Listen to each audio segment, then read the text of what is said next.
Hello Nandini, এত রাতে ঘুমোচ্ছিলে? তোমার ফোন এলে ঘুম ভেঙে যায়। কি হয়েছে? আজ একটা কথা জিজ্ঞেস করব, সত্যি করে উত্তর দেবে? হ্যাঁ অবশ্যই। আজ বিকেলে রিয়া নামে যার মেসেজ এসেছিল, সে কে? তুমি আমার ফোন দেখেছো?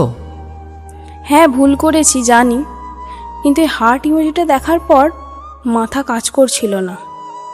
পুরো চ্যাটটা পড়েছিলে? না।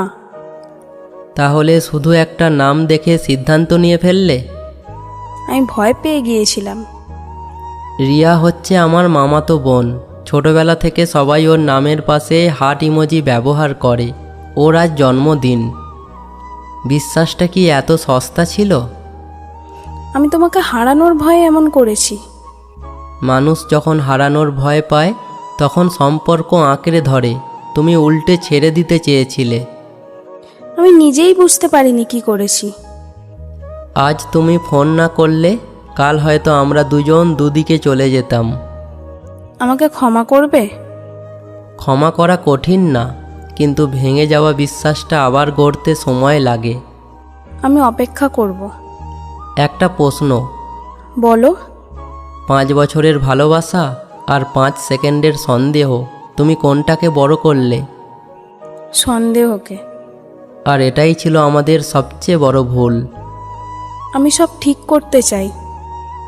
তাহলে আজ থেকে একটা নিয়ম। কি? কোনোদিন যদি আমার বিরুদ্ধে পুরো পৃথিবীও কিছু বলে, তুমি আগে আমার কাছে আসবে। কারণ অপরিচিত মানুষ প্রমাণ দিতে পারে, কিন্তু নিজের মানুষ শুধু একটা সুযোগ চায়। কথা দিলাম। আর আমিও কথা দিচ্ছি, এমন কোনো কাজ করব না যাতে তোমার বিশ্বাস ভেঙে যায়।